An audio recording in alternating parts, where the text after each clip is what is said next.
Bismillahirrahmanirrahim. Assalamualaikum warahmatullahi wabarakatuh.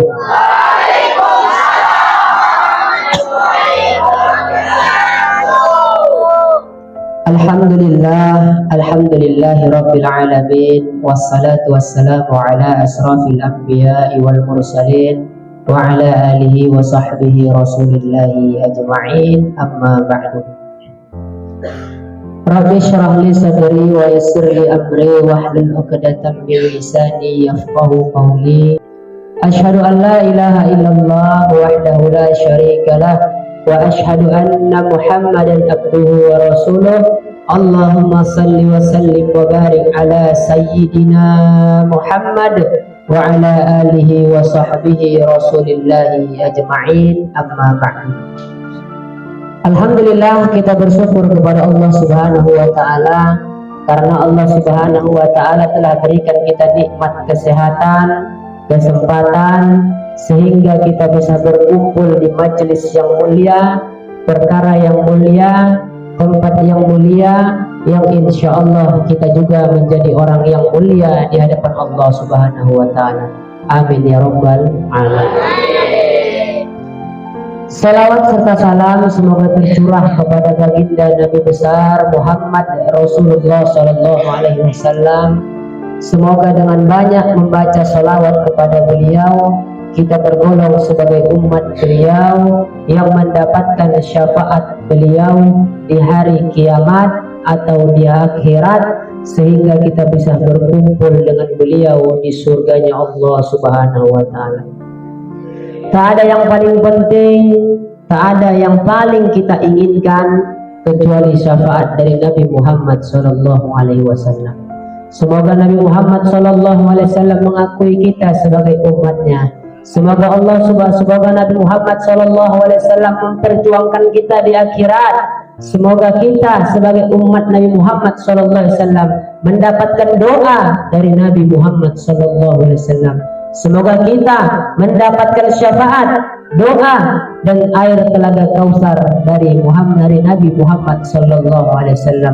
Amin ya rabbal alamin. Itulah pengharapan kita sebagai manusia yang lemah, yang dhaif, wa kana al-insanu dhaifa, manusia yang lemah, innahu kana zaluman jahula, dan sebagai manusia yang zalim dan jahil, tentunya banyak dosa. Kullu bani Adam khata'an wa khairu khata'in at-tawwabun. Banyak dosa dan juga banyak kesalahan dan khilaf. Hadirin jamaah santri yang insyaallah dimuliakan oleh Allah Subhanahu wa taala. Kalian dihantarkan orang tua kalian ke sini untuk belajar. Kalian dihantarkan orang tua kalian ke sini untuk menuntut ilmu. Kalian diantarkan orang tua kalian ke sini untuk apa? Untuk supaya kalian menjadi pintar, supaya kalian mempunyai ilmu, supaya kalian menjadi orang yang berguna, supaya orang tua kalian ketika dia meninggal, kalian yang maju menjadi imam sholat jenazahnya. Ketika orang tua kalian telah meninggal, kalian yang mengangkat kedua tangan kalian dan berdoa supaya dilapangkan kuburnya, dimudahkan hisabnya, dan dimasukkan ke dalam surganya Allah Subhanahu wa taala. Supaya apa?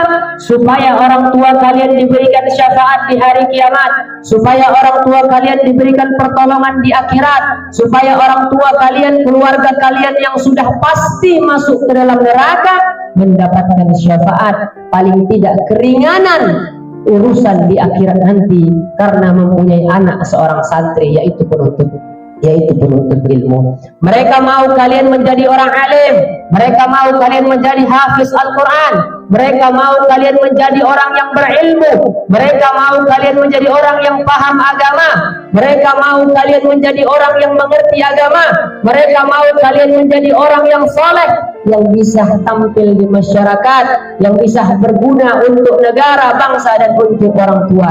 Tapi tak semudah itu. Kalian masuk ke pesantren, banyak yang harus ditunaikan. Kalian masuk ke pesantren, banyak yang harus dihadapi, banyak cobaan, banyak capeknya, banyak letihnya, banyak lelahnya, banyak nahan haus, nahan capek, nahan tidur, nahan ngantuk, nahan lapar, semua ditahan. Bahkan ketika uang jajan habis, banyak yang perlu ditahan dalam perkara itu. Maka tak semudah membalikkan telapak tangan.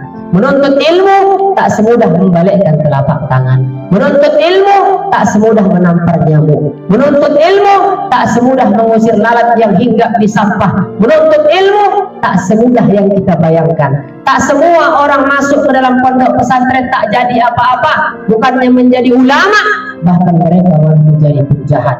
Bukannya menjadi kiai, malah mereka melarat hidupnya. Bukannya menjadi orang berilmu, malah mungkin sengsara hidupnya. Karena apa? Karena tak semudah itu menjadi seorang yang berilmu, menjadi seorang pengajar, menjadi seorang muallim, menjadi seorang mudarris, menjadi seorang kiai, menjadi seorang ustadz. Tak semudah yang kita bayangkan. Apa maksudnya? Kita di pondok pesantren, kita diajarkan oleh kita punya guru, kita diajarkan oleh kita punya ustadz, kita diajarkan oleh kita punya muallim. Maka untuk itu, untuk menunaikan hak dan kewajibannya, kita haruslah punya adab, kita haruslah punya akhlak, kita harus punyalah hormat, kita haruslah takzim, kita haruslah menghormati kita punya guru. Tidak boleh ada pengkhianatan di antara kita dengan guru kita. Karena apa? Karena al-akhlak, al-adab qabla al-ilm. Adab dan akhlak itu sebelum daripada ilmu. Belajar ilmu yang kedua, yang pertama ialah belajar adab dan belajar akhlak. Belajar adab dan belajar akhlak itulah yang pertama, baru belajar ilmu. Ada satu kisah ulama Kiai Syekh Baros Ali Baros. Ada satu ulama Syekh Ali Baros mempunyai guru yang namanya Habib. Habib berkata kepada semua orang, kalau kalian ingin bertawassul kepadaku, kalau kalian ingin mengirim doa kepadaku, kalau kalian ingin mengirim Al-Fatihah kepadaku, kata Habib, maka tawassul kalian harus disertakan nama Syekh Ali Baros. Harus ada Syekh Ali Baros. Kalian berdoa kepadaku, harus disebut juga nama Syekh Ali Baros. Lalu suatu ketika seorang bertanya, kenapa engkau begitu mencintai muridmu Syekh Ali Baros? Apakah Ali Baros itu? Ali Baros lebih mencintai aku, lebih mengutamakan aku, bahkan daripada hal-hal lainnya. Suatu ketika Ali Baros dan santri-santri yang lainnya mengusuk itu kaki, memijit itu kaki, Habib pijit itu kakinya, dipijit, digosok kakinya. Lalu suatu ketika apa kata Habib? Telah datang Nabi Khidir alaihissalam. Semua santri pergi mencari Nabi Khidir meminta doa kecuali Syekh Ali Baros. Lalu apa kata Habib? Wahai Ali Baros, kenapa engkau tak pergi untuk menyalam meminta doa kepada Nabi Khidir, sedangkan semua santri-santri ikut, cuma engkau yang tak bertahan ini memujuk, ini tetap mengusuk ke kaki itu. Apa kata Ali Baros? Wahai guruku, bagaimana aku mau meminta doa kepada Nabi Khidir, sedangkan Nabi Khidir datang ke sini untuk menjumpaimu. Bagiku, guruku adalah yang nomor satu, walaupun dibandingkan dengan Nabi Allah Khidir alaihissalam. Bagiku, guruku adalah nomor satu dibandingkan dengan siapapun. Bagiku, guruku adalah hal yang paling istimewa dibandingkan dengan siapapun. Dengan sebab inilah Habib cinta sekali sama kepada Syekh Ali Baros. Karena kecintaan Ali Baros ini kepada gurunya. Bukan seberapa besar guru kita, bukan seberapa besar kita ada di hati guru kita, tapi seberapa besar guru kita ada di hati kita. Bukan seberapa besar cinta guru kita kepada kita, tapi seberapa besar cinta kita kepada guru kita. Bukan seberapa besar sayang guru kita kepada kita, tapi seberapa besar sayang kita kepada guru kita. Maka jamaah santri yang dimuliakan oleh Allah Subhanahu wa Ta'ala, banyak kisah-kisah tentang para ulama-ulama yang betul-betul menjadi seorang ulama karena ketangguhan, karena kejujuran, karena kesungguhan mereka dalam menuntut ilmu. Seperti yang kita pernah dengar, Habib Abdullah mempunyai murid. Habib Abdullah adalah ulama terkenal di kota Tarim. Habib Abdullah mempunyai pondok pesantren tertua di Tarim. Suatu ketika Habib Abdullah ini adalah ulama besar yang terkenal di kota Tarim. Tiba-tiba Habib Abdullah mempunyai murid. Murid ini sangat cerdas dan sangat pintar. Murid paling pintar, murid paling cerdas yang dipunyai oleh Habib Abdullah. Suatu ketika, saking pintarnya ini murid ini duduk di dekat Habib Abdullah. Saking pintarnya, saking cerdasnya. Suatu ketika murid ini yang pintar tadi diundang. Tiba-tiba ketika jalan, maka Habib Abdullah ini masuk ke dalam kelas bertanya, mana Fulan bin Fulan, mana si Fulan? Apa kata kawan-kawannya? Ya Habib, zahaba ila wakalah, dia telah pergi ke yasta'zin, dia nggak ada minta izin sama saya, kata Habib Abdullah. Semua orang sudah tahu apa katanya, bahwa murid ini tadi telah menama-namai Habib Abdullah. Abdullah mana? Nggak masuk kelas. Abdullah mana? Nggak masuk kelas. Kapan dia masuk kelas? Kapan dia ini? Dan di hatinya ada merasa lebih mulia dari gurunya. Di hatinya ada merasa lebih sempurna dari gurunya. Di hatinya ada merasa lebih pintar dari gurunya. Karena dia adalah murid paling pintar yang dipunyai oleh Habib Abdullah. Ketika diundang, semua orang berkumpul. Semua orang berkumpul. Karena apa? Karena mereka berpikir bahwa murid yang paling pintar dari Habib Abdullah datang. Maka saat itu semua jamaah berbondong-bondong. Kenapa? Karena mereka ingin melihat orang yang pintar yang dipunyai oleh Habib Abdullah. Sampai ke sana, murid yang paling pintar ini dimuliakan. Dikasih makan, dikasih minum, semua dihormati, dimuliakan. Tiba-tiba ketika sudah jamnya, maka murid ini tadi naik ke atas mimbar dan berbicara, Assalamualaikum warahmatullahi wabarakatuh. Ketika habis muqaddimah, dia hanya bisa muqaddimah, hanya bisa menyampaikan muqaddimah. Ketika habis muqaddimah, dia lupa. Bab fikih dia lupa, segalanya dia lupa. Padahal awalnya orang pintar, paling pintar di antara murid-murid lain yang dipunyai oleh Habib Abdullah. Tapi karena apa? Karena ada merasa lebih banyak ilmunya dari gurunya. Karena menama-namai gurunya. Ketika di mimbar, dia tak bisa bicara apa-apa. Akhirnya menangis dia. Kemana ilmuku? Kemana ilmu yang selama ini ku pelajari? Kok nggak ada? Ternyata ketika dicari oleh Habib Abdullah ketika masuk kelas tadi, mana dia? Dia sudah pergi. Maka kata Habib Abdullah, biarkan dia yang pergi, tapi ilmunya tetap di pondok ini. Maka menangis dia, hilang ilmunya semua. Dan di situ diceritakan bahwa terakhir gara-gara kejadiannya nasib dia menjadi penjual arang sampai dia mati. Na'udzubillah min dzalik. Na'udzubillah. Maka kalau kita ingin sukses, kalau kita ingin berhasil, maka kita harus hormati kita punya guru. Ilmu didapatkan karena belajar, tapi berkah didapatkan karena kita hormat kepada guru. Al-ilmu bita'allum. Ilmu didapatkan karena belajar, al-barakah bil khidmah. Sedangkan keberkahan didapatkan karena kita khidmat, karena kita ta'zim, karena kita adab kepada guru kita. Tak ada yang paling utama daripada kita punya guru. Ada seandainya kita punya sifat dikte kepada guru kita, kenapa guruku seperti ini? Kenapa guruku kayak gini? Kenapa guruku gini? Kenapa guruku ini? Kenapa guruku gini? Maka orang yang seperti ini sampai kapanpun tidak akan berhasil, hadirin ini. Walaupun kita belajar sampai pecah kepala kita, walaupun kita belajar sampai pecah kita punya kepala, sampai patah leher kita karena belajar, sampai capek mata kita buta karena nengok buku menghafal, sampai mati kita belajar, kalau kita tak punya adab dan tak pernah berkhidmat kepada guru kita, jangan pernah bermimpi kita menjadi orang yang berhasil. Para ulama-ulama terdahulu berhasil karena mereka mempunyai adab kepada mereka punya guru. Para ulama-ulama terdahulu berhasil karena mereka mempunyai ta'zim kepada mereka punya guru. Maka hadirin jamaah santri yang dimuliakan Allah Subhanahu wa taala, maka itu kita hormati kita punya guru. Kita ta'zim kepada kita punya guru. Apa kata Imam Nawawi?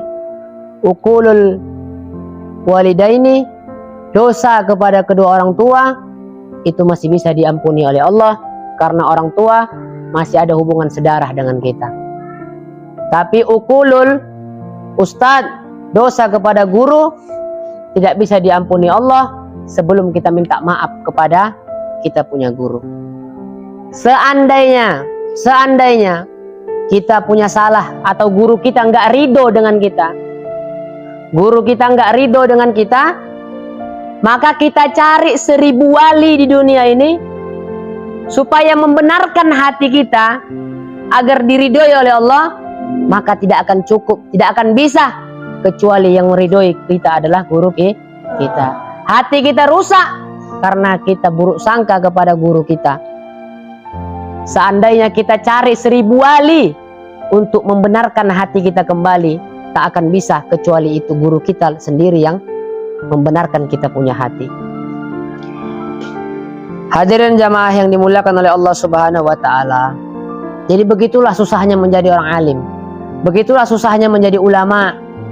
Begitulah susahnya menjadi ustadz, jadi muallim, mudarris. Susah, payah. Imam Syafi'i dalam kitab Tabaqat Syafi'iyah, itu orang tuanya, mamanya itu miskin. Membeli buku aja nggak sanggup mamanya. Beli buku nggak sanggup. Mama Imam Syafi'i. Tengok dalam kitab Tabaqat Syafi'iyah. Nggak sanggup beli buku mamanya. Jadi Imam Syafi'i itu ngumpulkan tulang.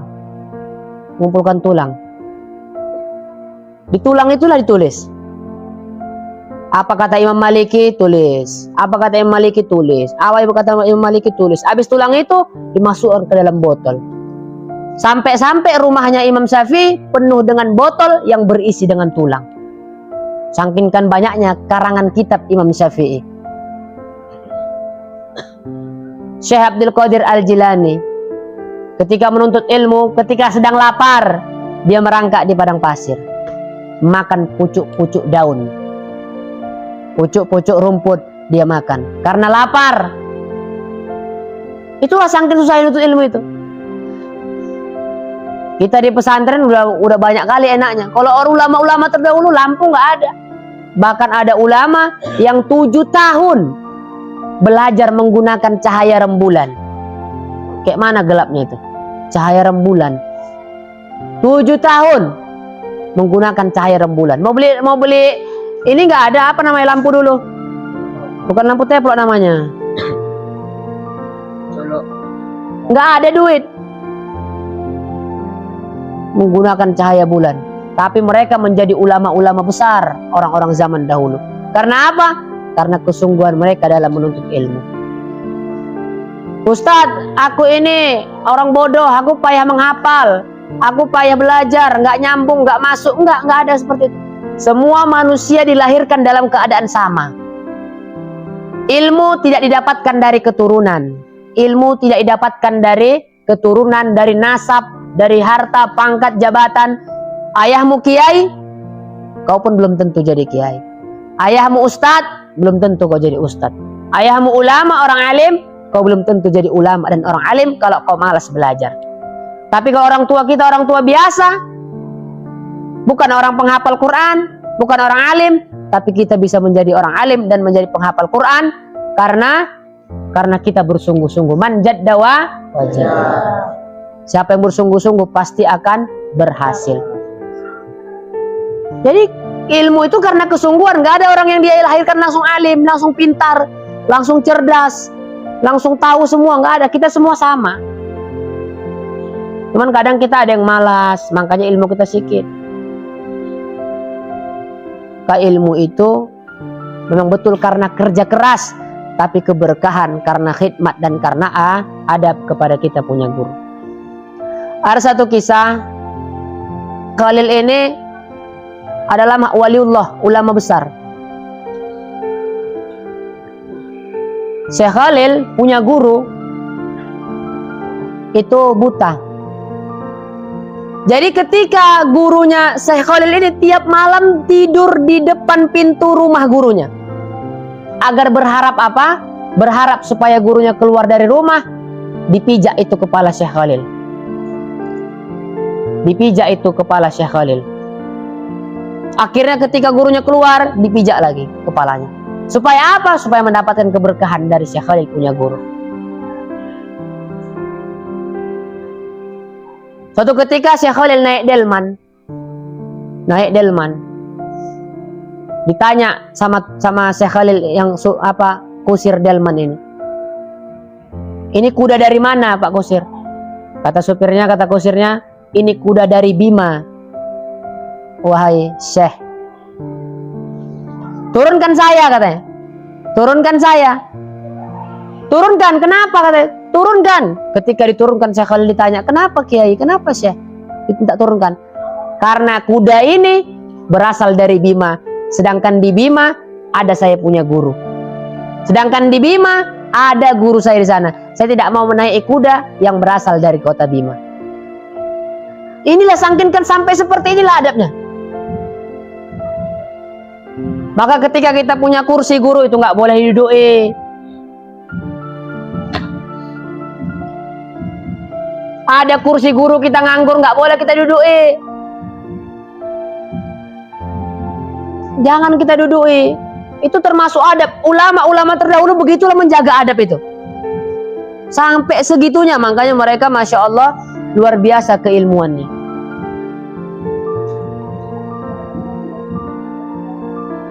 Habib Idrus punya murid namanya Amin. Kantornya Habib Idrus itu di bawah, di Al Khairat sana. Habib Idrus punya murid namanya Amin, itu kantornya di bawah, asrama laki-laki itu di atas. Dipanggil sama Habib Idrus, Amin. Amin ini langsung lompat dari itu tangga tanpa harus melewati tangga. Lompat dia. Sampai orang bertanya kenapa dia lompat, kan ada tangga. Apa kata Amin? Aku lebih baik patah kaki daripada guruku lambat atau guruku menunggu lama. Sampai gini mereka punya ilmu. Satu ketika Habib Idrus ngajak Amin ini untuk dakwah ke pulau-pulau menggunakan perahu sampan. Saat itu imamah Habib Idrus ini jatuh imamahnya. Langsung respect, langsung ini Amin ini lompat ngambil itu imamah. Naik lagi dia ke kapal itu tadi. Naik dia ke kapal itu. Maka kawan-kawan heran. Kenapa? Karena enggak basah. Maka kata gurunya bahwa dia telah berjalan di atas air. Kenapa dia bisa berjalan di atas air? Kenapa dia mendapatkan keramat? Karena dia berkhidmat kepada sahibul karamah. Kenapa dia mendapatkan keramat seperti itu? Karena dia taat kepada sahibul karamah. Karena taat sama gurunya. Makanya dapat seperti itu. Maka hadirin yang dimuliakan Allah Subhanahu wa taala, apa kata Nabi? Laisa minna man lam yujilla kabirona. Bukanlah golonganku, kata Nabi, orang kabirona, orang yang tidak menghormati orang yang tua. Wa yarham saghirana, dan orang yang tidak menyayangi yang lebih muda. Wa ya'rif li alimina, dan orang yang tidak hormat, tidak ta'zim kepada dia punya guru. Bukanlah golonganku, kata Nabi Muhammad SAW. Wa'allamu wa tawadau li muallimikum wa la yalau li muallimikum. Belajarlah kamu, wa'allamu, dan mengajarlah kamu, wa la yalau li muallimikum, wa tawadau wa la yalau li muallimikum. Dan hormatilah kalian punya guru, tunduk kepada guru, merasa ta'zim kepada guru, merasa tawaduk kepada guru. Jangan merasa lebih banyak ilmunya, jangan merasa mendikte, jangan buruk sangka. Maka ulama-ulama terdahulu doanya begitu. Ya Allah, jangan nampakkan aku, jangan kau nampakkan kesalahan-kesalahan aku punya guru. Ya Allah, jangan kasih tahu aku kesalahan-kesalahan guruku. Karena aku tidak mau ada di hatiku buruk sangka ataupun kejauhan kepada aku punya guru. Maka hadirin dimulakan Allah Subhanahu wa taala, inilah belajar ini bukanlah hal yang mudah. Banyak seperti halnya santri di Madura itu. Santri di Madura, kalau kita lewat, guru-gurunya lewat, itu santri Madura, itu dimatikan dia punya kereta, dituntun keretanya. Dia nampak punya guru. Gurunya masih jauh di sana, dia tetap tunduk. Padahal gurunya nggak ngelihat dia. Dia punya adab bukan karena gurunya ngelihat dia. Dia taat bukan karena gurunya ngelihat dia, tapi dia taat dan adab ingin mendapatkan keberkahan dari gurunya. Sampai kayak gitulah ulama-ulama terdahulu menuntut ilmu itu. Sampai segitunya. Syekh Babakhromah ketika ingin belajar kepada Habib Abu Bakar bin Salim, ketika ingin belajar, apa kata Habib Abu Bakar? Wahai Syekh Babakhromah, kalau kau ingin menjadi muridku, engkau harus naik ke puncak gunung, baru kau terjun dari puncak gunung itu, baru kau terjun dari atas gunung. Tak naik Syekh Babakhromah ke atas, lompat dia ke bawah. Sudah nggak apa-apa, datang dia, sudah wahai Habib. Lalu ketika itu apakah matamu tadi terbuka? Saya tutup wahai Habib. Kembali ulangi, buka matamu. Dia naik lagi ke atas bukit, ke atas gunung, loncat lagi, dibuka matanya, ternyata malaikat menampung dia dengan sayap-sayapnya. Yang kedua, di saat orang lain sholat menghadap kiblat, engkau sholat menghadap belakang. Kalau kita bilang ini guru kita gila ini, guru kita sesat, kita bilang ini. Itulah adab kita nggak ada itu. Coba, nggak masuk akal. Di saat orang lain sholat menghadap kiblat, engkau menghadap ke belakang. Syekh Babakhromah ini langsung menghadap ke belakang. Ketika dia takbir menghadap ke belakang, Allahu Akbar, terlihat di depannya sudah ada Ka'bah. Insyaallah. Yang ketiga, di sana ada wali. Engkau maki itu punya wali. Bilang kalau ilmu saya lebih tinggi daripada itu wali. Datang dia ke sana. Karena wali itu sama murid-muridnya, akhirnya dari jauh, karena wali kan tahu. Dari ketika nampaknya dari sini dibilangnya bahwa gurunya lebih banyak ilmunya, dia tidak ada apa-apanya. Wali ini tahu karena bicara dari hati. Langsung wali ini menyelentik seperti ada api yang keluar. Lalu Syekh Babakhromah ini lari sampai kepada gurunya. Sudah aku katakan. Akhirnya dia diterima menjadi muridnya. Lalu tengoknya gurunya Habib Abu Bakar, tangannya ini kena seperti bara api. Kenapa ini wahai guru Habib? Ini tadi terkena api dari wali yang engkau maki tadi, dan aku menahannya. Kalau tidak kau sudah mati terkena itu bara. Jadi beginilah perjuangan santri-santri zaman dulu. Perjuangan ulama-ulama zaman dulu dalam menuntut ilmu. Bahkan ada ulama yang ingin belajar menuntut ilmu, dia tidur di kandang gurunya. Ada yang belajar lagi melewati terowongan semakin kecil sampai luka-luka dia punya tangan, menuju jalan untuk mencapai rumah itu dia punya guru. Begini, tapi mereka tetap semangat belajar. Mereka tetap semangat belajar. Mereka tetap bagus belajar sehingga mereka menjadi ulama-ulama. Maka kita sekarang bagaimana? Maka tak ada yang lebih dinomorsatukan kecuali kita punya guru. Kita hormati kita punya guru. Kalau ada guru kita tak boleh mendahulunya jalan. Kita nggak boleh melewatinya jalan. Kita nggak boleh mendikte kita punya guru. Kita nggak boleh kita buruk sangka kepada kita punya guru.